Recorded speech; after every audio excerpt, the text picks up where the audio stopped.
aqueles que vão tomar a direção das suas classes, que sigam o destino em nome de Jesus. Isso vai ser bênção para você. Jovens, adolescentes, aqueles que estão hoje integrados nas suas classes, tem essa liberdade nessa mente de se retirar. Aqueles que sentiram no seu coração de vir um pouco mais à frente, fiquem à vontade, cheguem mais um pouquinho para cá. É mais fácil para você interagir, né? Nessa manhã, a gente tem essa liberdade. Se você chegar um pouco, você vai ter liberdade de compartilhar aquilo que você tem como acréscimo, né? Você saiba que, por mais que a gente tente ensinar todo um conteúdo, é difícil. O conteúdo é muito extenso, né? Então a gente vai, muitas das vezes, em forma superficial, mas com o propósito de gerar o conhecimento necessário para esse tempo, a vida dos irmãos. Tá certo? Nosso tema de hoje é um tema bastante abrangente, né? A cruz do Calvário, né? E nós vamos abrir nossa Bíblia em livro de 1 Pedro, capítulo 1, versículos 19 e 20. Enquanto você vai abrir a sua Bíblia aí devagarzinho, eu vou falar um pouquinho a respeito daquilo que me motivou a fazer esse estudo. É um estudo que eu fiz um trabalho ano passado. Nós fizemos, perdão, está errado isso. Com os homens, né, no encontro dos homens com Deus, a respeito da cruz. E à medida que os tempos vão se aproximando, irmãos, é necessário que a gente configure cada dia mais o que significa a cruz de Cristo para cada um de nós. Há uma necessidade disso para esse tempo. Quando você sai de manhã e olha para o céu, mas no cantinho do céu tem uma nuvem escura, você conscientemente entende que a chuva vem. Não é assim que funciona? Sim ou não? Então, quando a gente sabe discernir os tempos e as estações, você vai saber que o verão é quentinho, o inverno é frio, o outono é mais ou menos, são transições, né? A primavera é uma preparação para quem? Para o verão. É isso? Então, quando você olha o ambiente que nós vivemos hoje no mundo, você vai observando, eu tenho certeza que você já percebeu isso, que a cada dia mais você vê que está prestes, aliás, perto do resgate da igreja do Senhor. E vai ser uma tentativa quase que contínua, está sendo, do mundo, né, do nosso inimigo, Satanás, de tentar desconfigurar isso dentro da gente, a cruz de Cristo. De tentar desvalorizar o sacrifício da cruz. Então, esse estudo tem por objetivo reavivar essa chama dentro da gente, mantê-la viva dentro de nós. O significado da cruz, o que ela representa para nós, o que é para cada um de nós de forma individual. Tá certo? Então, esse é o objetivo de estudo. Esse estudo está dividido em 3 etapas. Uma etapa mais técnica, né? Onde você vai ver na questão técnica física comum, cotidiana, como se deu a crucificação, os efeitos que causaram no corpo físico do Senhor Jesus. A segunda etapa é uma etapa mais escatológica, está dividindo em dispensações, vou tentar fazer tudo isso. E uma terceira etapa é mais doutrinária para a nossa vida. Então, vou tentar dividir esse estudo em 3 pedacinhos. Não, nunca dá para a gente falar tudo, irmãos. Né? Eu tenho sofrido isso com os homens, eles têm reclamado comigo lá sexta-feira. Poxa, o estudo de 1 hora tem que ser 2, tem que ter mais tempo. Eu falei, não dá, não dá. A gente vai tentar fazer o que dá para fazer, tá certo? Então eu tomo essa bronca toda sexta-feira lá nos estudos dos homens. Eu não quero tomar essa bronca aqui, então eu já estou logo me calçando. Não me dei bronca, porque eu vou fazer tudo o que der. Né? O Espírito Santo tenho certeza que vai ser comigo nessa manhã, para me dar essa força, para a gente alcançar todos os objetivos que estão sendo propostos aqui. 1 de Pedro, capítulo 1, versículo 19 e 20. Mas pelo precioso sangue, como cordeiro sem defeito e sem mácula, o sangue de Cristo, conhecido com efeito antes da fundação do mundo. Repitam, antes da fundação do mundo. Porém manifestado no fim dos tempos, por amor de vós. Esse texto é muito interessante, né? Se você perceber bem, antes que todas as coisas existissem, né? Mas nunca antes que a palavra existisse, porque a partir do momento que Deus existe, a palavra já é. Porque ela é o próprio verbo, e é o próprio Senhor Jesus Cristo. Jesus já, por amor de nós, já havia dado a vida dele em sacrifício por cada um de nós que estão aqui. É a manifestação que aponta que a crucificação se deu, já estava acontecendo muito antes da minha vida, da nossa vida, da vida de cada um de nós, de cada um dos nossos avós, tataravós, até mesmo de Adão e Eva. Jesus Cristo já estava predestinado, por amor, a pagar o nosso preço. Ele é o Cordeiro, mas ele é o Cordeiro imaculado. Ele é o boi que é o servo que serviu o Senhor em obediência por amor de nossas vidas. Ele será a águia, porque a águia voa alto. E o objetivo da águia é capturar aquilo que está embaixo. E é a igreja que vai subir e vai se encontrar com ele nos ares. Ele também é o leão, simbolizando o juiz, que vai julgar toda uma humanidade. Esse é Jesus. E é isso que o sacrifício da cruz vai apontar para todos os tempos. Então, por isso a gente vai falar um pouco da crucificação, né? Vai falar primeiramente da questão física humana, para depois ir caminhando. Tá bom? Vamos lá? Origem da crucificação, a Síria e a Babilônia, tá? Ela foi usada pelos persas, né? No século VI a.C. E depois, Alexandre o Grande, ele tomou também parte de fazer esse tipo de julgamento, aliás, essa sentença. Então, as pessoas eram julgadas, né? E dependendo da condenação que elas tinham, eram condenadas, dependendo do crime, né, ao qual elas cometiam, elas eram condenadas à morte e elas eram o quê? Crucificadas. Qual é o objetivo da crucificação, tá? Para que demandasse menos mão de obra para enterrar pessoas. Então, a pessoa era crucificada e era deixada lá na cruz, né? E o que acontecia? As aves do céu, né, os animais, os urubus, iam o quê? Comendo essa pessoa, né? Comendo esse corpo físico, para que o quê? Para que se não demandasse mão de obra para enterrar as pessoas. Então isso era mais fácil para eles. Simplesmente se crucificava, né? E deixava essa pessoa lá. Então, agora, desde já, eu quero configurar, mais ou menos, como é que era a expectativa do Gólgota. O que os discípulos, aliás, o que aquelas pessoas que estavam caminhando ali, os discípulos, né, 11 deles não estavam lá, né, mas um ficou, que foi João, né, qual era a visão deles naquele momento? Quando Roma ela faz uma aliança com Israel na questão do Império, né, de Alexandre, que se não me engano eram os Seleucidas, né, eles fizeram uma aliança e depois há uma revolta de Israel, Macabeus, né, mais à frente, e vai um pouco mais à frente, né? E o que acontece? Começou uma guerra civil interna e as pessoas que eram condenadas, né, eram crucificadas. Então, de maneira que Flávio Joséfo, quando ele vai relatando assim nas histórias de Flávio Joséfo, que quando se chegava em Jerusalém, quando se olhava por cima das muralhas de Jerusalém, existia um mar de cruzes que não se poderiam contar. De tamanha era as crucificações daquele tempo. Então, quando aquelas pessoas que estavam caminhando com Jesus estavam em direção ao Gólgota, você pensa e começa a pensar quantas cruzes tinham ali, o que Jesus estava visualizando, qual era o sentimento dele e qual era o sentimento de cada pessoa que estava caminhando naquele lugar. Ao ver a quantidade de cruzes de pessoas mortas, penduradas no madeiro, os animais ali se alimentando, o cenário de horror que a crucificação foi. Muito além do que muitos filmes contam. Muito além. Então você vai vendo que existia não apenas uma tortura física, mas também uma tortura o quê? Ao extremo. Não apenas as pessoas que estavam ali para ser condenadas, mas também por todo um contexto familiar,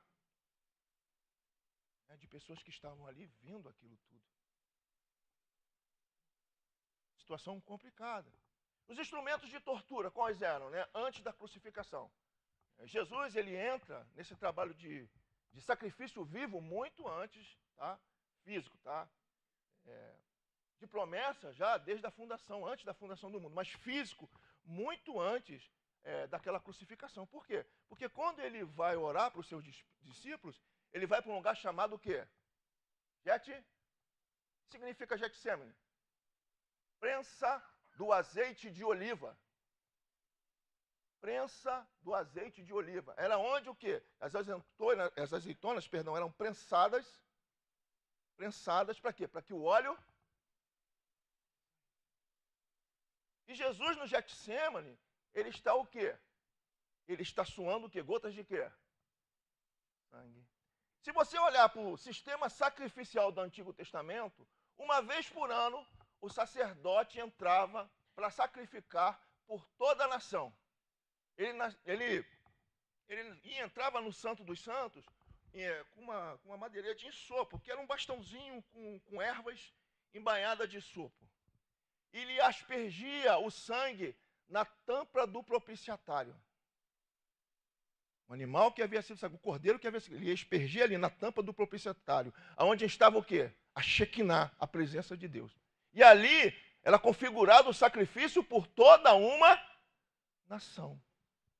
E Jesus, realmente, ele estava no santo dos santos daquele lugar. Se você observar bem, o contexto vai dizer que 3 estavam com ele. E ficaram na metade do caminho. E somente ele foi aonde? Foi ao santo dos santos. Então, 9, 3, 12. 9, um estava fora. 9, 10, 11. Um fora, que foi o traidor. Então, 8, 3 no santo. E Jesus aonde? No santo dos santos. O quê? Aspergindo o seu sangue, o sacrifício vivo na presença do Senhor. Então, a dor física, o castigo físico, por amor de nossas vidas, começou muito antes da cruz do Calvário. E as circunstâncias, são bem maiores do que aquela que a gente pensa. Os instrumentos de tortura. O chicote, mas não era um chicote comum. Ele era de ferro, sua bola na ponta era uma bola de ferro, e dentro dessa bola de ferro existiam pedaços de ossos de carneiro, geralmente do chifre, que é um osso mais resistente. E o sistema de castigo eram de uma quarentena menos um, que eram 39 pancadas. Pode passar. Então, isso aqui é uma experiência forense, onde foi feita pela BBC News, uma pesquisa forense a respeito da crucificação. Pessoas entre 80 e 90 quilos foram colocadas no madeiro, tá certo? E foram feita uma pesquisa de como se dava essa morte. Então elas ficavam penduradas no madeiro e foi analisado as posições e as circunstâncias que elas ficavam fisicamente. Então elas ficavam com essa posição porque elas não conseguiam encostar na cruz, e isso fazia com que a caixa torácica comprimisse os pulmões, gerando uma asfixia mecânica. Além disso, por estar muito tempo com os braços abertos, existiam câimbras, dores musculares intensas. Fora isso, as pancadas que aconteceram antes com Jesus, que provocaram provavelmente rompimento de baço, rompimento de rins, porque tu imagina uma bola batendo no teu rins, nas tuas costas, no teu baço, na tua cabeça. Foi por amor, irmãos. Foi por amor. Foi por amor a vocês e a mim. Sabe o que foi falado agora aqui? Você prestou atenção? Quando Deus usou a profeta? Eu sei a dor que meu filho sentiu. Essa dor não pode ser menosprezada, irmão. Isso não pode ser menosprezado. Dilaceração de órgãos, fígado, baço. Os cravos, irmãos, eles não podiam ser na palma da mão. Por quê? Porque esses 2 ossos não suportariam o peso. Então eles se romperiam. Então o que eles faziam? Mais um pouquinho para baixo, para quê? Para que aproveitasse esse dedo aqui, para que aguentasse o peso do corpo. Isso provocava o quê? Rompimento de tendões e de nervos. Rompimento de tendões e de nervos. Então o cravo aí mais próximo aos polegares. E as causas mais prováveis: asfixias, parada cardíaca, choque anafilático ou hemorrágico, como você preferir. Então, por que eu trouxe todo esse conteúdo? E aí você vai ver lá embaixo, Mateus 27, que você vai olhar a crucificação. Como Jesus ele vai caminhando, depois de toda aquela tortura, a tortura psicológica, a tortura física, a tortura feita por Herodes, a tortura feita pelo povo, amando o povo, sem culpa nenhuma, sendo traído com a maior manifestação de amor da humanidade, com um beijo, porque o beijo é a maior manifestação de amor que um homem pode ter.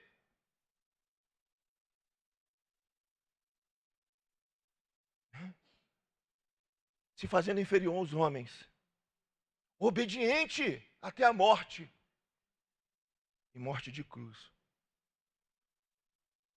Então você vai vendo todo esse sofrimento e você vai ver a crucificação. Uma das questões bem interessantes na crucificação que você vai ver a atuação de Simão, né? Simão aparece ali para ajudar Jesus a carregar a cruz pelo soldado romano, tipificando a igreja, né?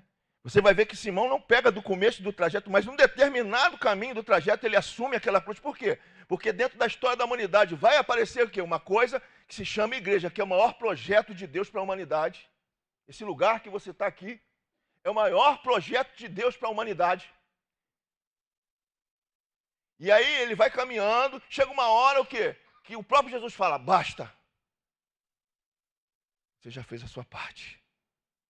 Isso vai apontar para a igreja que tem uma missão na face da terra, mas que tem um tempo também para que ela seja tirada do meio dessa terra, arrebatada aos ares com o Senhor.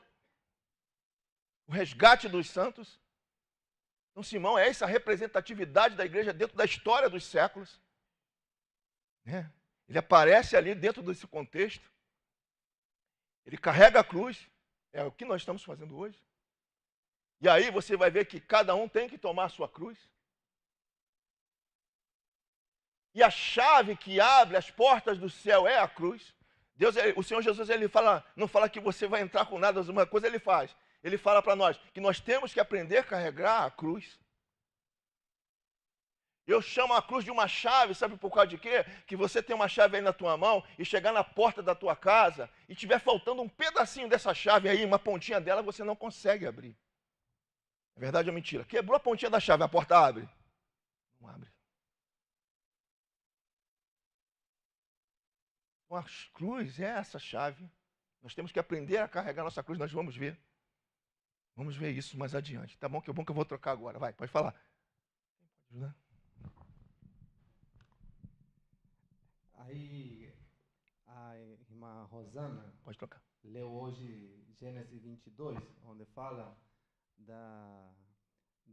Isaac carregando a lenha, que representa provavelmente é o tipo de Cristo carregando a cruz, e talvez também agora com a explicação que o pastor está passando agora, poderia também ser a igreja carregando a cruz. Mas ali parece que tipificar mais a Cristo mesmo. E como é interessante que Deus já vai mostrando desde o início, assim como dizia em 1 Pedro 19, 1:19, diz que o sacrifício já foi antes da fundação do mundo até, né? Então, esse sacrifício que aconteceu no Gólgota, no Calvário, já também foi mostrado ali em Gênesis 22, onde leu a irmã Rosana. Tudo isso para nos alertar que Deus está nos falando neste momento, agora. E o propósito dele é nos consolar, nos edificar, nos estimular para continuar levando a cruz, e que a palavra ensinada hoje é nos preparando, porque Maranata, o Senhor está voltando. Aleluia. Por que Deus está instituindo tudo isso, irmão? Deus levanta uma profetisa no meio dessa situação, porque Deus antevê todas as coisas. Ele antevê todas as coisas. E quando Deus ele cumpre a sua vontade, a tua palavra no meio do povo dele, é sinal que ele está presente no lugar. Você não percebeu isso?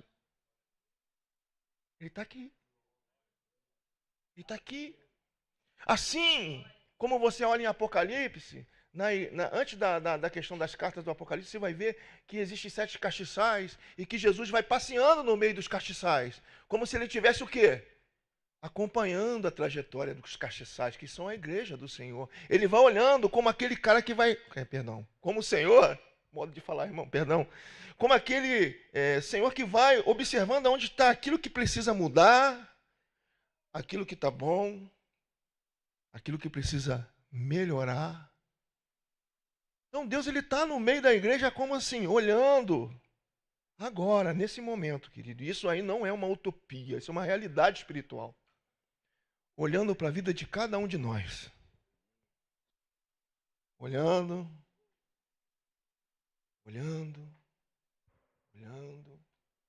propondo. Ei, muda nisso aqui. Ei, você não está conseguindo carregar o perdão ainda. Carrega o perdão. Você não está conseguindo ser comprometido. Aprende a carregar o comprometimento. Está faltando um pedacinho da chave. Está faltando um pedacinho da cruz. Já estão quietinhos, irmãos. Eu estou até com medo. Tá tudo bem, irmãos? Vamos voltar ao pastor Richard, originalidade. Tudo bem, irmãos? Vocês ainda me amam? Pronto. Vocês ainda me amam, irmãos? Amém. Então, senão vai ficar ruim. Eu não vou conseguir você sorrir, eu vou ficar, né? Vai ficar ruim para mim. Eu falo, será que eu estou pegando muito pesado? Inocência, consciência, governo humano, patriarcas, lei, graça, que é a parte onde a gente vai se prender um pouco mais, e milênio. Por que a gente estuda a palavra de Deus dessa forma, em dispensações, tá? Ah, isso é uma doutrina que existe. Não, não é uma doutrina que existe na Bíblia, é para facilitar o entendimento da gente. O que são as dispensações, tá? Vou explicar para vocês de uma forma bem, pastor Richard, modo de explicação. São compartimentos, olha lá, compartimento da inocência, da consciência, do governo humano. Para quê? Para que a gente possa isolar dentro dos tempos, cada tempo, e estudar de forma específica cada uma das questões, tanto escatológicas, né? Você vai ver aqui agora que existiu escatologia no Éden. E aí essas figuras vão caminhando no decorrer do tempo até chegar no último escato, que é o Apocalipse, que vai estar ali envolvido o arrebatamento da igreja e o juízo final. Cada uma dessas figuras ali, que vão ser apresentadas, não hoje, irmão, pelo amor de Deus, que não vai dar tempo, em nome de Jesus, mas se você quiser aprender um pouquinho mais, os homens estão abertos, dando estudos para toda a igreja. E essa semana nós falamos disso, né? Aprendeu bastante lá? Foi legal? E aí a gente estuda lá isso de 20 em 20 dias, depois de 20 dias de aula de João, o Evangelho de João, eu dou um bônus de escato. Você tem que ficar lá 20 dias lá, aprendendo um pouquinho de João, o Evangelho, para depois ter um bônusinho igual eu dei para eles lá. A gente estudou isso essa semana. Tá certo? Então vamos lá. Na inocência, qual foi o juízo de Deus? O Éden. Não foi isso? Deus não executou um juízo no Éden? Executou. Foi ou não foi? Deus dá um aviso. Ó, você tem liberdade nesse lugar. E qual é o aviso que Deus dá? Somente o quê? Somente uma árvore não comerás. Árvore do quê? Da ciência? Do bem e o que o homem faz? E o que ele peca porque ele desobedece. E o que acontece em seguida? Um juízo. E cada juízo tem o quê? Doutor, me ajuda, hein? Sentença. Me ajuda, irmão, me ajuda. Cada juízo tem uma sentença. Então, nós começamos na primeira sentença, expulsão do Éden. Depois, o período da consciência, que vai da saída do Éden até o dilúvio. O homem estava sendo governado o quê? Pela sua própria o quê? Consciência. O que vai refletir esse tipo de governo é quando Deus fala com Caim. Fala, Caim, você é gente na melhor qualidade, mas o teu irmão ofereceu um sacrifício de primícia. Buscar primeiro o reino dos céus. Mas você não ofereceu. Tudo bem. Mas se você fizer o que é certo, eu vou te aceitar da mesma forma que teu irmão. Só basta você fazer o que é certo. Tem consciência, Caim. Usa a tua consciência. O que Caim faz? Mata o seu irmão. E a iniquidade da humanidade vai o quê? Vai o quê? Vai aumentando, aumentando, aumentando, até chegar onde? Num juízo. E qual é o juízo? O de Está vendo que quando você vai olhando em cada uma desses compartimentos, vai existindo o quê? Juízos de Deus. Mas é a maldade de Deus com o homem? Não. É uma tentativa de fazer com que o homem caia em si e caminhe no caminho certo. É uma tentativa de mostrar que o homem caminha para a perdição. Meu irmão, se não houvesse esses juízos dentro desses compartimentos, vamos dizer assim, a raça humana já teria sido extinta, pelo seu pecado. Isso já teria sido extinto. Né? E aí, acontece o dilúvio, outro sistema da dispensação. O governo humano, qual é o juízo do governo humano?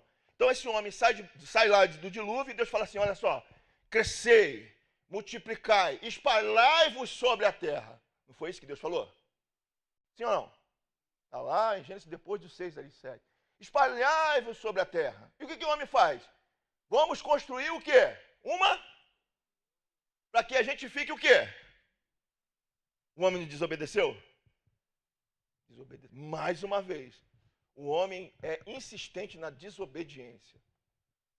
Mais uma vez, Deus fala, olha, vocês têm que aprender a obedecer.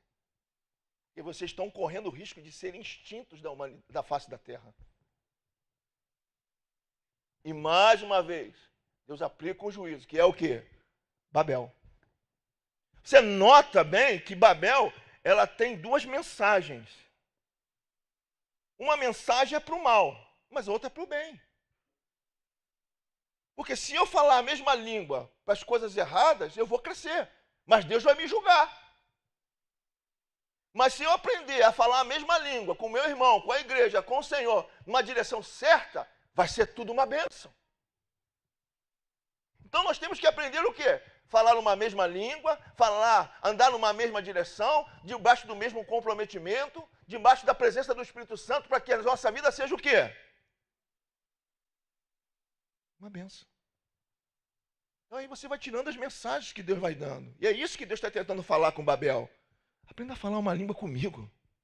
Não fala uma mesma língua com o mundo. É essa a mensagem que Deus está dando. Em cada juízo, você vai ver que Deus está manifestando a graça. Aliás, Ele manifestou a graça muito antes mesmo de que todas as coisas existissem. E cada juízo é uma manifestação pequena, micro da graça. E ao mesmo tempo que os juízos vão caminhando, Deus vai mostrando a incapacidade do homem de andar na presença dele de forma correta. Eu e vocês, somos incapazes se não for o Espírito Santo.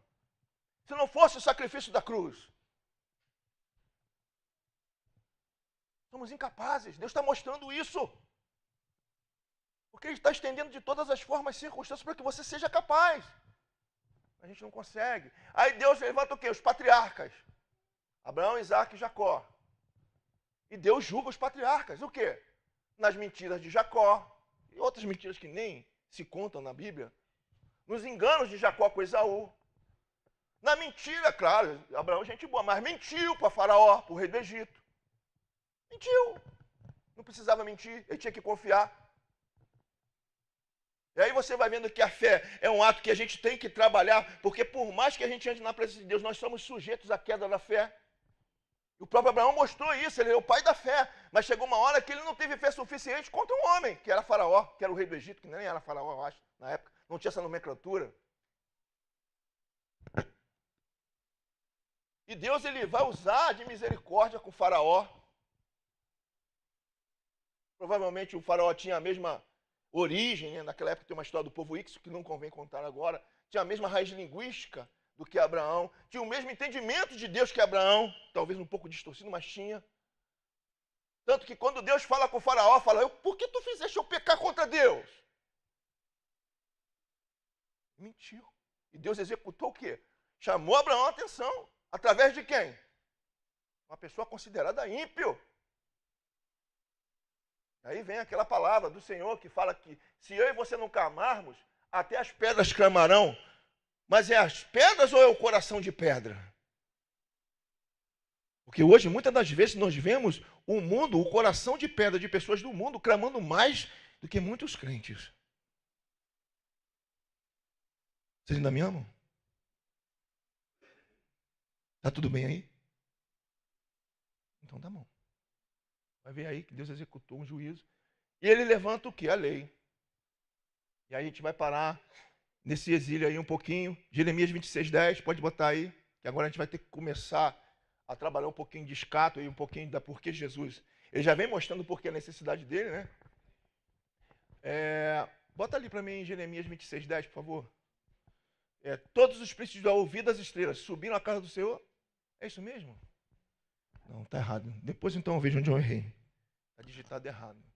O texto que eu quero, irmão, significa que o Senhor executaria um juízo de 70 anos, de cabeça eu não vou lembrar, sobre Jerusalém. Depois, quem puder me ajudar, eu devo ter digitado errado. 70 anos de exílio. Então vamos lá, vamos aprender um pouquinho disso aqui. Da saída para a reconstrução do templo. Israel passa por 70 anos de exílio, tipificando o quê? 400 anos Israel negligenciou os sábados. Dentro de 400 anos, Deus cobrou cada sábado que foi. Deve estar em Jeremias 26. 25 o quê? Deve estar aí. Está nessa beiradinha aí. Eu devo ter errado na hora de digitar. Deve ser 25, 10, ou 24. Deve estar aí. Vê se é isso. O que está escrito? Isso, então vai, fala. Pode falar. Achou? 25? Fala. Isso.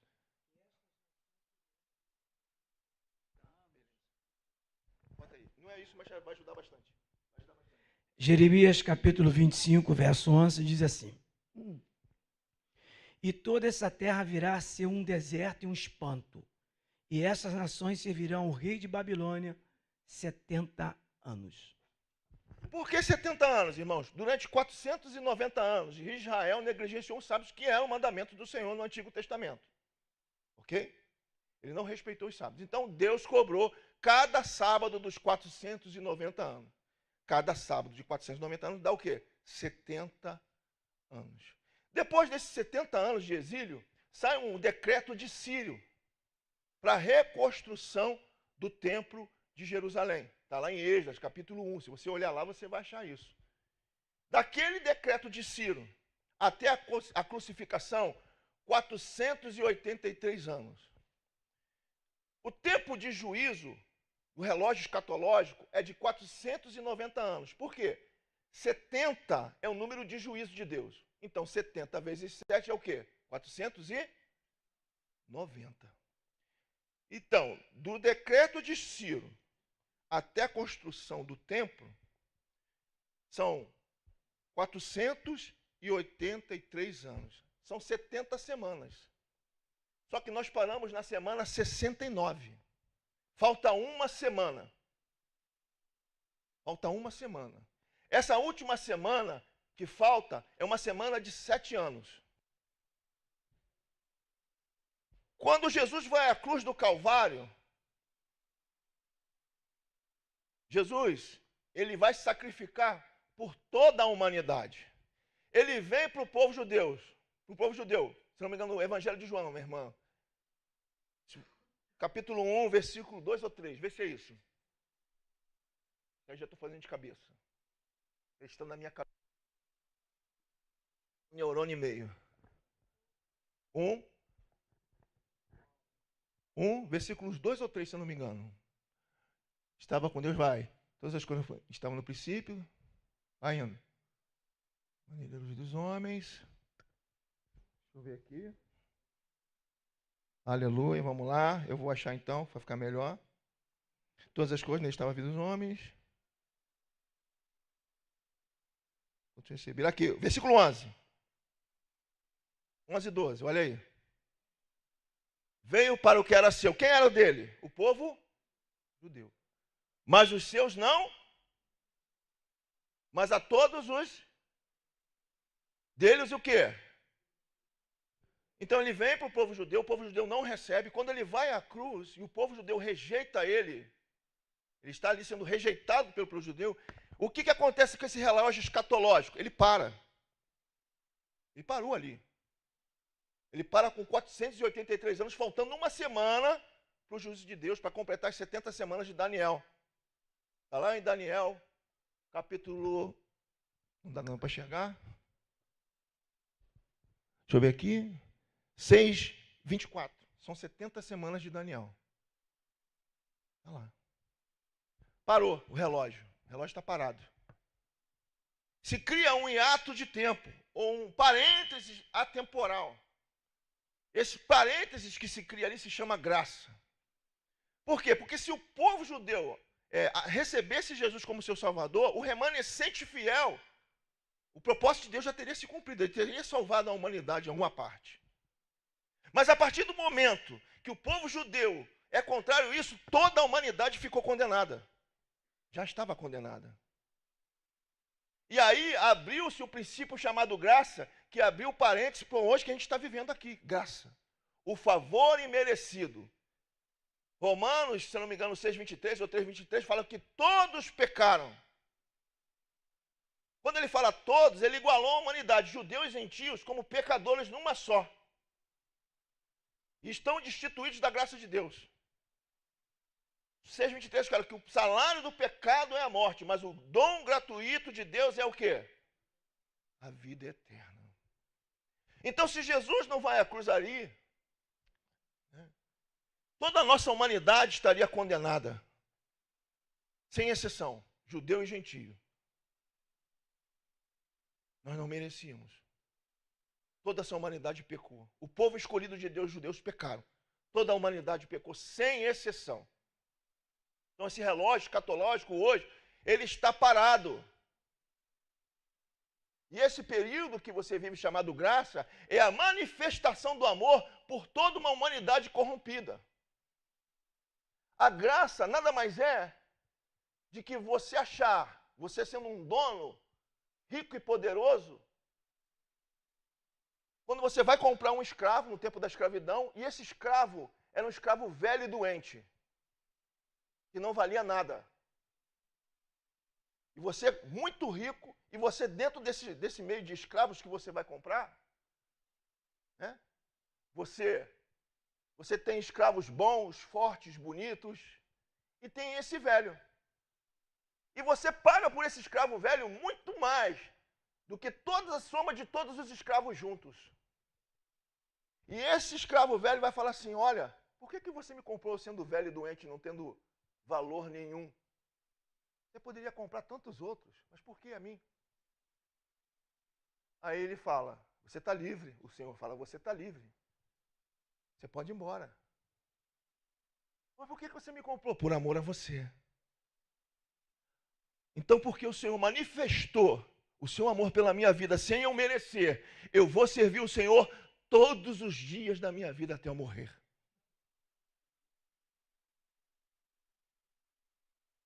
A graça era diferente da religiosidade. Você pensa na saída do Egito, quando Deus manifestou a graça dele no Egito. Ele pega um povo que não conhecia Deus, que era idólatra, porque eles eram idólatras. Eles conheciam outros deuses, que era murmurador. Ele pega esse povo, ele arranca esse povo, ele dá comida a esse povo, ele dá água a esse povo, ele ensina esse povo, só depois ele institui a lei. Já a religiosidade não. A religiosidade fala assim, olha só, primeiro você tem que obedecer isso, isso, isso, isso e isso. E aí sim, se você fizer o que é certo, eu vou te abençoar. É um favor imerecido. Deus, ele mantém essa humanidade viva, ímpio e crente, imerecidamente, por amor. Na expectativa que essa humanidade vai olhar para a cruz e vai falar assim, por amor ao Senhor, que me pagou um preço que eu não merecia, eu vou te servir. Isso é a graça. É um favor imerecido. Conseguiram entender? Estou me fazendo entender? Então, ali na cruz do Calvário, essa humanidade por 5 vezes teve chance de se redimir. 5 vezes. Inocência, consciência, governo humano, patriarcas e lei. 5 chances dentro da humanidade de Deus falando, olha, anda direito, anda direito, anda direito. E na hora de Deus executar o juízo sobre toda a humanidade, o próprio Senhor deu o seu Filho unigênito por amor de nós, na cruz do Calvário, para nos redimir, para nos resgatar.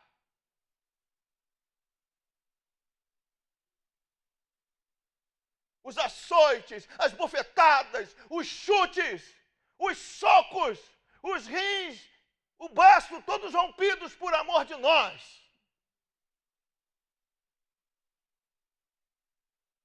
A cruz, a vergonha da cruz, escândalo para o mundo, salvação para a nossa vida. Essa é a verdade da cruz. E aí, última dispensação, irmão, quando essa igreja vai sair, qual é o juízo da graça? O arrebatamento da igreja. Onde ela se encontra com quem? Com o Senhor aonde? Nos ares. Simbolizando o quê? Um dos evangelhos fala que é a águia, né? Marcos é o evangelho escrito por Marcos, mas é o evangelho de Pedro, tá? Então Pedro ditava, Marcos escrevia. É o evangelho de Pedro. O evangelho de Marcos é o evangelho de Pedro. E é um evangelho de agilidade, porque era para o povo romano naquela época, né? E o símbolo de Roma qual é? A águia. Só que Jesus fala, eu não sou essa águia que está numa esfinge, eu sou a águia verdadeira, que vai resgatar a minha igreja no dia do juízo. Aleluia.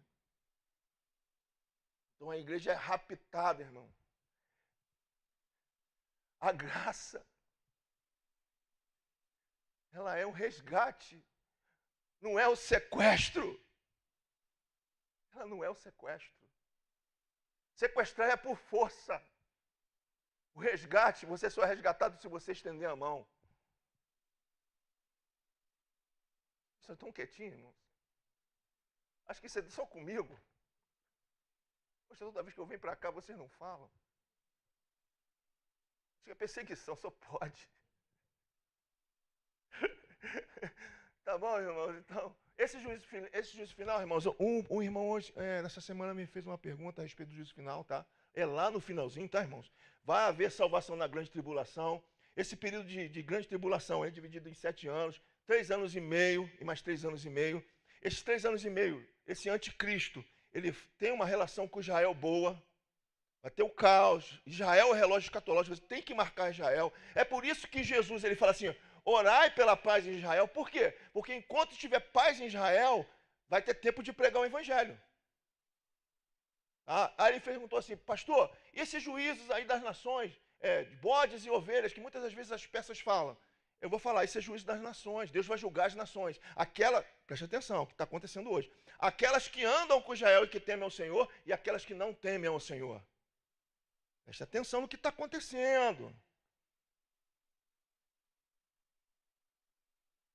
Presta atenção. Olha só, lembra que eu comecei essa ministração, uma aula, né? Falando o quê? Quando você olha o tempo, você sabe que vem o quê? Jesus, ele fala, você saber os tempos e as estações e não saber discernir os tempos? Foi o que Jesus falou? Me corrija, irmão, vocês têm que falar, não está errado, pastor. Então ele está falando disso. Ele está falando disso. A gente tem que entender que a gente está nesse mundo sujeito ao quê? Ao resgate. Como é que Israel sai do Egito? Eles estavam lá, sentados, perna cruzada. Como é que eles esconderam o cordeiro? Eles estavam o quê? Vestidos, calçados, como o quê?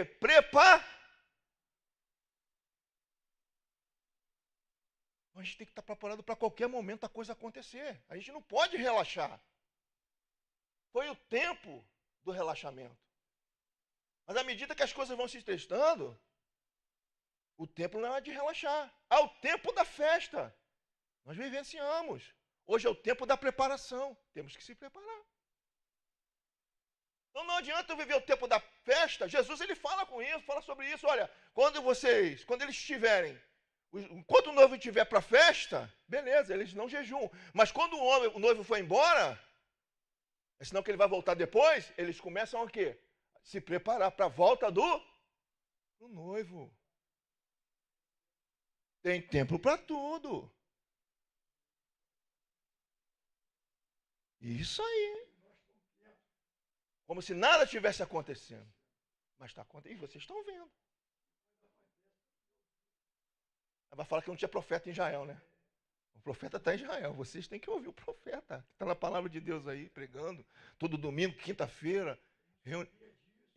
Grupo familiar, grupo de oração, visita nos lares. É para botar onde? Uma atmosfera profética. Dentro da onde? Dentro das casas para quê? Para chegar ao conhecimento, para que haja o quê? Preparação. Quando você fecha a tua porta, você está se auto-prejudicando. O que mais Satanás quer é que isso não aconteça. Então você tem que abrir o teu olho, gente, pensar. Estou perdido no horário, tem que andar. Vamos lá. Até passei Gálatas 4, 6, vamos embora, porque não vai dar tempo, eu tenho que terminar. E a gente tem que pegar outra parte. Vai a outra parte. Para você, o que representa a cruz de Cristo? Bota esse texto aí, Gálatas 6, 14. Tomara que eu tenha acertado esse aí. Vamos lá, Gálatas 6, 14. Às vezes na hora de digitar, irmão, a gente vai digitando de noite. Essa aí, esse texto mesmo. Mas de longe esteja de mim gloriar-me, senão na cruz do nosso Senhor Jesus Cristo, pelo qual o mundo está crucificado em mim, e eu para o... Quem falou isso? Agora, vamos pensar em Paulo. Cidadão romano, um homem viajado, construiu igrejas por todo aquele mundo antigo, edificou, fundou. Era um homem catedrático, falava várias línguas. Ele podia se orgulhar pelo tamanho da igreja que ele fez. Não podia? Ele podia, talvez se fosse hoje, se orgulhar pela estrutura da igreja que ele estava sendo pastor,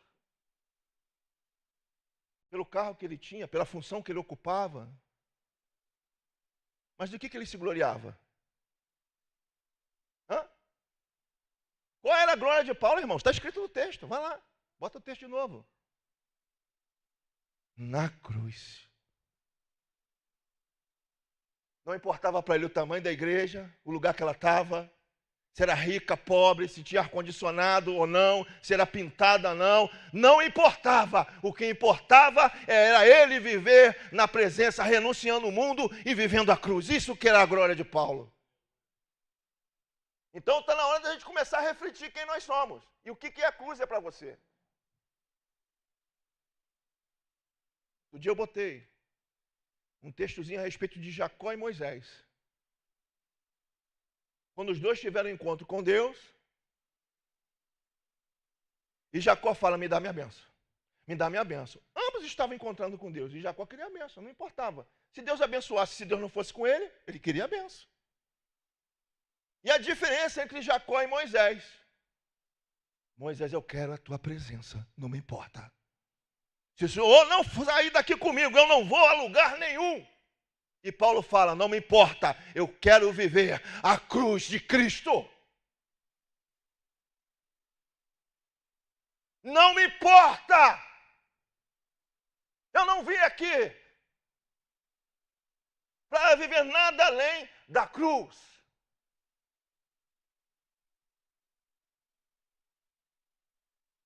Vê o outro texto para mim, minha irmã, por favor. Que está aí junto aí desse... O título ali, para você o que é a cruz? Lucas 9, versículos o quê? 23, 24, é isso? Dá uma lidinha, daí, bota aí pra gente, esse aí. Bota pra gente ver o que tem aí. Acha aí para nós, irmã, dentro da sua Bíblia, senão vou ter que pegar a minha aqui. E aí vem aquele texto que vai falar, se alguém quer vir após mim, negue-se a si mesmo, dia a dia, toma a sua cruz. E o 24? Porque quem quiser salvar a sua vida, o quê? E quem perdeu a sua vida por amor da minha causa? Então a cruz é ou não é a chave que abre os céus? Deus não vai te exigir nada, mas a cruz ele vai exigir. Cadê a cruz?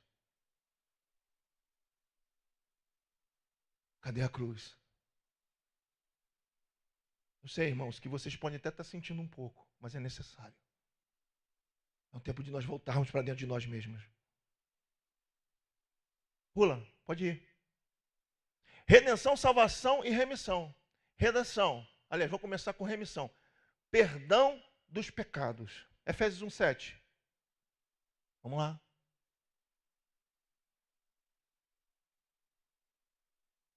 Vai para sua Bíblia, irmão.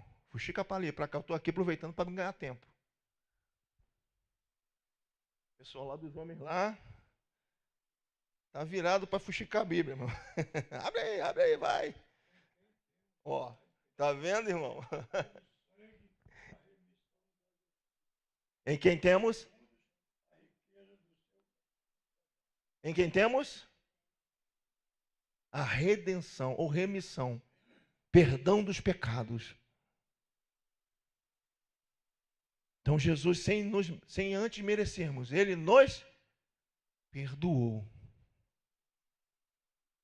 Então, essa pessoa que estava caminhando para a prisão, ela foi perdoada de suas transgressões.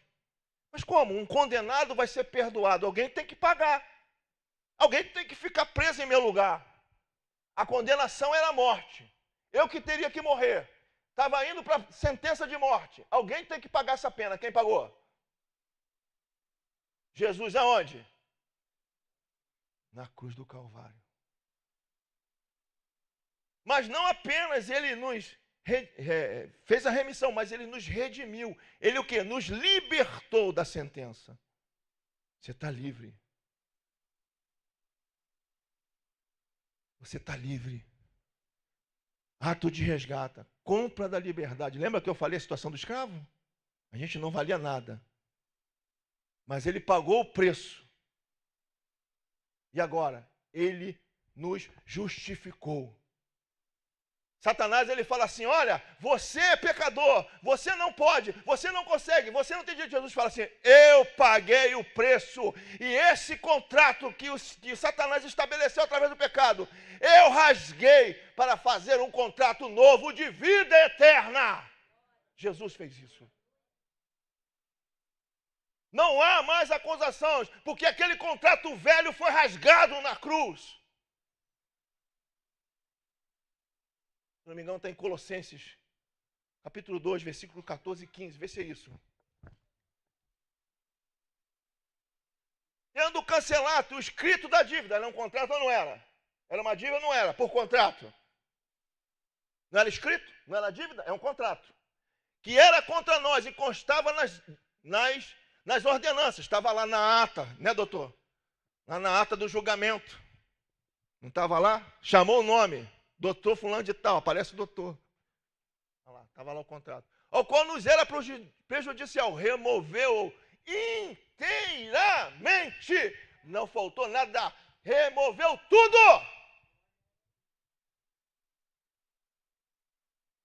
Aleluia. Aleluia. Glória a Deus. E aí, aqueles que eram nossos acusadores, que estavam lá de dia e de noite acusando a nossa vida, eles ficaram o quê? Envergonhados. Eles passaram vergonha mediante a cruz. Eles planejaram a destruição nossa, mas Jesus acabou com seus planos.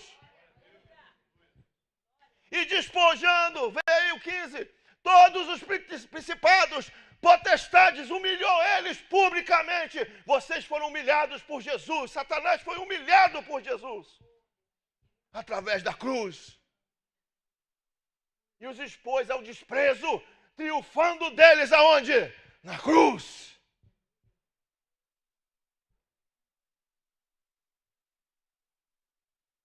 A cruz, vai, irmã. Senão a gente vai. Vai, irmã. Eu queria mais, mas não dá. Queria mais. Esse negócio, tira essa mulher daí. Ai, obrigado, irmã. As pancadas e o desprezo. Isaías 15, versículo 3. Vamos lá. Irmã, aqui, até o operador aqui sofre com Bíblia. Vamos embora, todo mundo. Se dispõem de saco nas ruas, em seus terraços, nas suas praças, andem todos uivando e chorem abundantemente. Era a gente no passado. Ah, era gente no passado. Vai. Vai. Vai. Deixa eu ver aqui. Isaías 53. Vai ficar melhor eu lendo. Era gente no passado. E aí vem o seguinte. Isaías 53, versículo 2, 3. Estava errado isso aí, né, irmã? Isso, agora sim. Porque subindo como renovo perante ele como raiz de uma terra seca. Ele não tinha formosura, e olhando ele, nenhuma beleza havia, para que não se agradasse. Era desprezado, o mais rejeitado entre os homens, homem de dores, e que sabe o que é padecer. Como um de que os homens escondem o rosto, ele era desprezado, e dele não fazíamos caso, quando a gente estava no mundo, irmão. Vai, pode ir deixar no texto em frente. Pode ir. 4, 5. Certamente ele tomou o quê?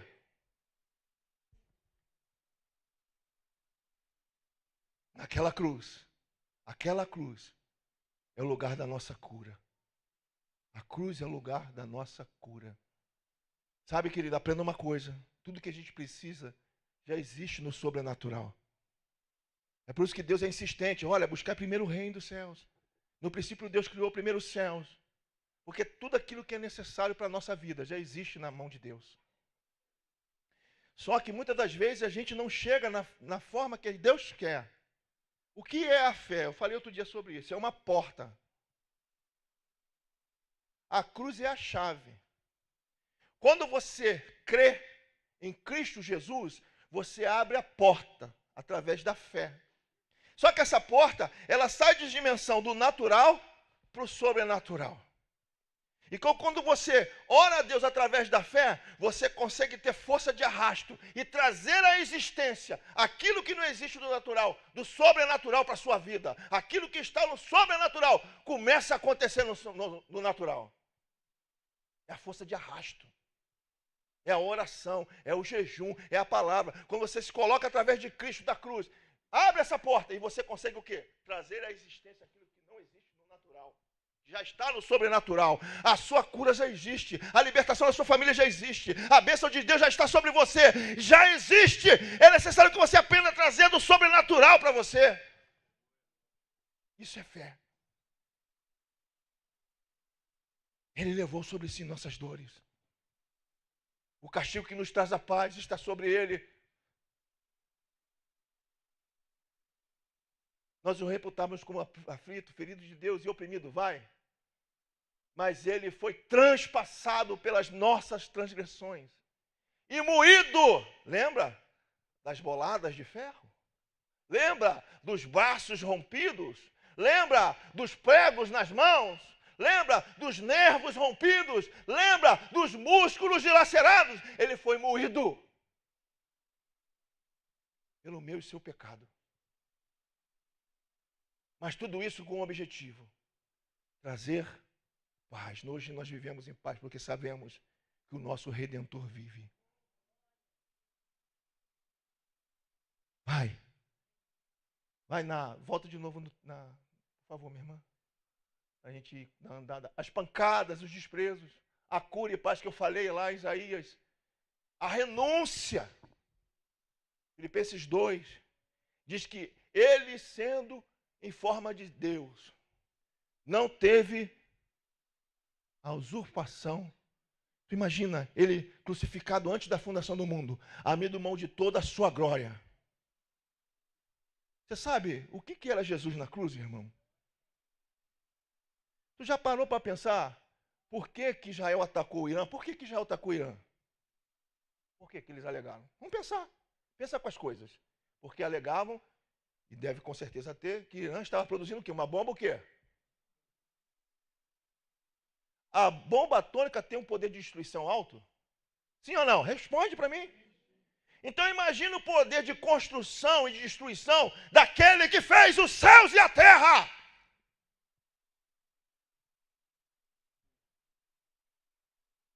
Nas pancadas, não podia detonar a bomba? A bomba não podia ser detonada, Delci? Era uma bomba atômica numa casca de ovo. Num corpo humano. Uma força maior do que a de Sansão, porque ele é o criador de Sansão. O poder de milagre maior do que Moisés, porque ele foi quem fez os milagres de Moisés. O poder para fazer descer fogo do céu, como Elias fez, porque ele é o Senhor de Elias. Acabou. Misericórdia de nós. Tá tudo bem, irmão? É esse Jesus que você está com ele aqui agora. Não está longe, não, ele está aqui. É esse Jesus lá que está aqui, nesse lugar, olhando os castiçais.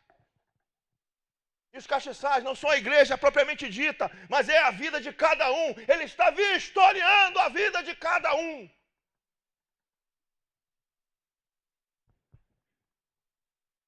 Jesus, é desse que eu estou te falando, te apresento ele. Se você não conhece ele, eu estou te apresentando ele hoje. Se você não conhece a cruz, hoje eu te apresento a cruz. A renúncia. A motivação, qual foi? Porque Deus amou o mundo. Que deu o quê? Lembra como começou com Isaac? O culto? O evangelista Tírio falou. Para que todo o quê? Aquele que nele não pereça. A obediência, desde a fundação do mundo, sentenciado a uma morte de crime que ele não cometeu, a pagar um preço por outros. E obediente até a morte, e morte de cruz. É um hino que fala sobre isso, né? Mateus gosta muito de cantar, meu filho que está aqui. Um beijo em seu rosto Jesus aceitou, perante nós se fez inferior. Era a falsa acusação. Não é isso? Mas ele se calou, deixou o homem achar que era superior. Cuspiram em seu rosto sem nenhum porquê, disse ele é culpado e tem que morrer. Até que esteve ao seu lado, disse não conheço esse homem. E quem podia fazer algo, lavou as mãos. E Jesus foi condenado, foi chicoteado, foi presenteado com a coroa que o fez sangrar, foi crucificado, morto e sepultado. Marca de prego nos pés, marca de prego nas mãos. Crucificaram o cordeiro, mas ressuscitou o leão. Marca de prego nos pés, marca de prego nas mãos. Crucificaram o cordeiro e no terceiro dia ressurge o leão. Aleluia. Aleluia, vamos lá, vamos terminar isso. Contrato quebrado, nós falamos sobre isso. O véu foi rasgado. O maior de todos os bônus. Nós estávamos longe de Deus. E tudo aquilo que separava como símbolo a nossa vida da presença de Deus. O sacerdote entrava uma vez por ano, amarrado por uma cordinha e cheio de sininhos de romã. O sacerdote entrava dentro do templo. Esse templo era construído, sabe o quê? Sobre molas. Sabia que o templo de Salomão e o templo eram construídos sobre molas? Uma arquitetura fenícia. Né? Por quê? Porque as pessoas pulavam muito dentro do templo, em qualquer templo, seja de qualquer deus, e isso fazia o quê? Impactos na estrutura. Esse templo é a mesma construção. Já viu a ponte? Quando você passa na ponte, o que acontece com a ponte? Então esse templo era construído sobre molas. Por quê? Esse sacerdote entrava uma vez por ano, amarrado pela corda, na presença do Santo dos Santos. A Shekinah descia sobre o Santo dos Santos. E ele estava ali na presença do Senhor. Mas se a Shekinah descesse, aquele homem que não era justificado, não era santo para ver aquilo, tinha que ser puxado, porque o tempo todo tremia. E se ele não fosse construído sobre molas, o que aconteceria? Ele se desfaria. Jesus, ele vai à cruz, esse véu é rasgado, e nós hoje Nós estamos dentro do templo, mas a presença, o verdadeiro templo, não é um templo físico, mas somos nós, o nosso corpo. E esse Espírito que chacoalhava o templo de Salomão, é que chacoalha a nossa vida e nos faz viver. É isso que Jesus fez. É isso que Jesus fez. Aquilo que está lá fora. Rasgai o véu do seu coração. Rasgai o véu. O véu que está dentro. Sabe, o livro de Amós vai falar sobre isso. Que o dia do Senhor é um dia de juízo. O dia de trevas e escuridão. Não sei se eu botei aí. Se eu não me engano, não dá para me acertar de cabeça, então não vou nem tentar. Fala que o dia do Senhor é um dia de juízo, por volta de meio-dia. Livro de Amós, se não me engano, capítulo 9, versículo 2, eu não tenho certeza. Acho que está lá atrás, minha irmã, quando eu vou falar da graça. Vê se não é isso. Vai lá atrás da graça, que o capítulo está lá e o versículo está lá. Dá um pulinho lá para nós. Olha lá, vai voltando, vai voltando. Nas dispensações lá, que eu dividi. Isso. Deixa eu ver. Amós 8,6. Vê se é isso. Vê isso aí. Olha lá, vê se é isso mesmo. É 8,6, não era 9, é 9,6, 8,6. Vamos lá, dá uma olhadinha lá na Bíblia. Amós. Deixa eu ver se está ali. Não, é 8,6, vê. Não, não é isso não. Então tá errado. Gente, o dia que eu digitei errado, também. Eu tô mal, hein? De noite esse óculos aqui tá acabando comigo. Qual que é? O 5? Então vai lá. Gente, tem que trocar esse óculos, hein? Tá ruim pro meu lado, gente. Esse óculos aqui tá acabando comigo. Ai daqueles... Isso. Ai daqueles que desejai o dia do Senhor para que estejais. Vós o dia... É dia de trevas e não de luz. Como se o homem fugisse diante do leão e encontrasse com ele o urso. Ou como se entrando em casa, encostando a mão à parede, fosse mordido por uma cobra. Não vai haver solução. O dia que o Senhor vier sentenciar a terra. Né?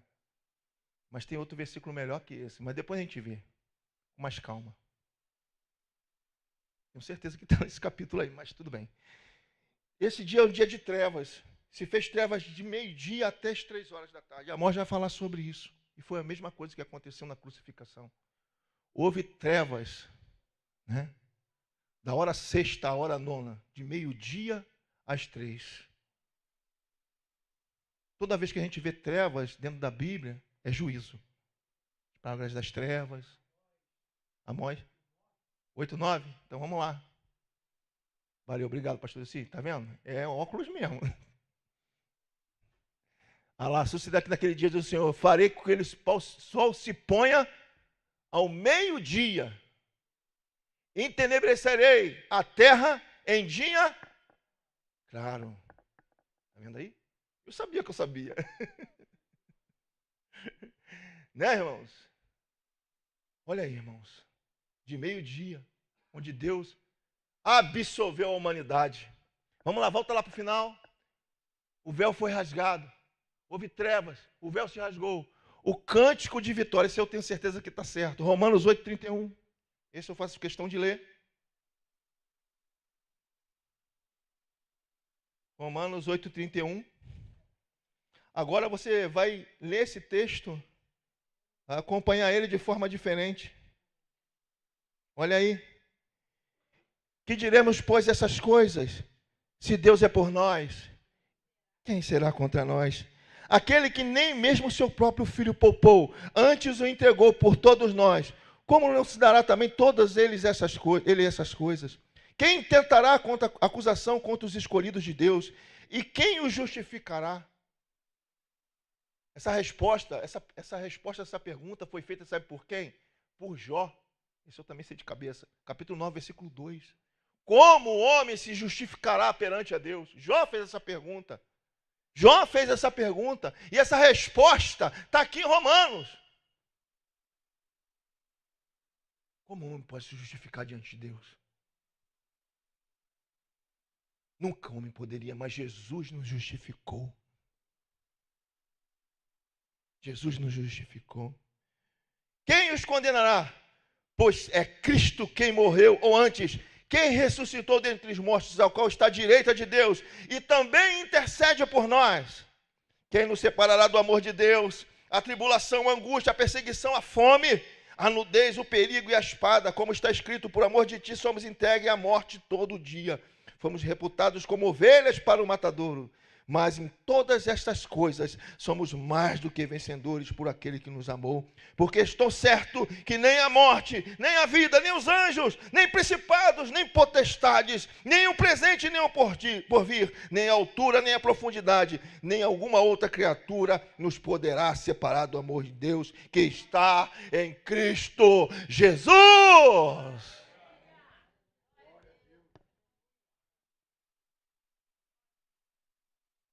Ele. E hoje você chegou aqui, e essa ministração aqui é para crentes. Sabe, querido? E até para pessoas que nos visitam, talvez, né? E talvez você tenha chegado aqui e está faltando um pedacinho da tua cruz. Sabe, querido? E tem vezes que a gente tem que colar esse pedacinho de volta na nossa vida. A gente precisa de ajuda. A gente não consegue nada sozinho. Lembra de Simão? Levando a cruz para Jesus e Jesus falando com ele, olha, até aqui foi esse o teu tempo. Quando você chama alguém aqui para orar na frente, às vezes você pensa assim, eu vou me expor. Mas não é não, irmão. A fé demanda atitude. Quando você sai do seu lugar e vem à frente, é você dando as costas para aquilo que está te matando, indo em direção à vida que Deus está propondo. É isso que está sendo falado no mundo espiritual. Só que Satanás, ele bota tanta coisa na tua cabeça para tentar te impedir, para tentar roubar esse momento. Porque ele sabe que se faltar um pedacinho da cruz naquela porta, você não vai entrar, a chave não vai girar. Tem crente que arrasta uma vida sem renunciar a nada. E acha que está tudo bem. E acha que quando chegar lá, vai colocar um calçozinho na porta, igual a gente faz, né? E a porta não abre, calça para aqui, mas essa porta não se abre assim. Não há, essa porta não se abre com jeitinhos humanos. Quem selou essa porta é Ele. E só tem uma chave para ela. E essa chave tem que estar inteira. Ele deu a chave para a gente. A partir do momento que você recebeu Jesus, ele falou, a chave está na tua mão, a cruz. Toma, leva ela. Toma ela, siga-me. Vem, porque eu renunciei muito por você. Tem gente que não consegue renunciar o rancor, a mágoa, o perdão. Que não consegue renunciar a atitudes que desagradam o Espírito Santo. Sabe, querido? E a gente está aqui hoje na igreja, é que a gente aprenda tudo isso. E aprenda a praticar tudo isso. Aprenda a realmente tomar uma atitude realmente na atmosfera que é conveniente para isso. Deus, ele preparou a igreja para gerar essa atmosfera que é conveniente para curar, para libertar. Sabe, querido, tem muitos que procuram o culto de libertação. O culto de libertação está aqui. Quando você ouve a palavra, entende e abre a mão. Essa é a libertação que Jesus está propondo. Não precisa de um culto, o culto é todo dia. A verdade é que liberta. Jesus, ele foi na cruz para te mostrar o caminho, a verdade e a vida. De maneira que hoje você está aqui e pode consertar algum pedacinho da cruz que você precisa consertar. Sabe? Jesus sabia a vergonha que seria exposto. Sabia que o bateriam no rosto. Sabia, desde a fundação do mundo, que as boladas de ferro, com cravos, bateriam e romperiam seu baço. Seus rins provavelmente foram rompidos. Seus ossos não foram quebrados, mas órgãos internos foram dilacerados. Ele sabia que ia passar por tudo isso Para que você chegasse aqui hoje e tivesse a oportunidade de mudar a sua história. Para que no decorrer de toda a sua onisciência ele soubesse que seria um pastor doido e falaria da cruz para você hoje, nesse domingo, nessa data, 20. E ele sabia e sabe o que você está carregando de errado, o que você tem que abrir mão, ele sabe. Por que insistir em carregar? Por quê? Por quê? Por que isso? Abra mão. Abra mão disso. Não despreze a sua cruz, não, querido. Ela tem realmente uma medida para você. Ele tem a medida para você. Abra mão. Se você não consegue, faz o que Jesus te ensinou. Na hora que não estava ruim para ele, ele chamou quem? Simão, que representa a igreja. Então, hoje, se você não consegue, a igreja está aqui para orar pela tua vida. É para isso que Jesus instituiu a igreja, para melhorar você, melhorar a sua vida, melhorar o seu relacionamento com Ele. E aí, é dada a oportunidade, muitos sabem onde tem que mudar, ninguém está pedindo para você falar isso aqui, está pedindo para que você tenha uma atitude e renuncie isso, e a oração vai te ajudar nessa caminhada. Não é para status. Vou tomar até a liberdade de pedir que depois corte esse momento, se for o caso, para que ninguém se honre e se glorie, mas apenas o nome do Senhor seja glorificado. Não fica aí. Eu vou recuar aqui. Eu tenho que entender que honra tem que ser dada àquele que é mais antigo que eu, dentro da casa do Senhor, que é o pastor Delci. O Espírito do Senhor vai conduzir ele. E eu tenho certeza que ele vai saber as palavras sábias. E vão o Espírito Santo inspirar ele para que você venha até aqui e renuncie a alguma coisa que precise renunciar. Não é. E a mais para quem você pede, que é Jesus. Pastor Delci.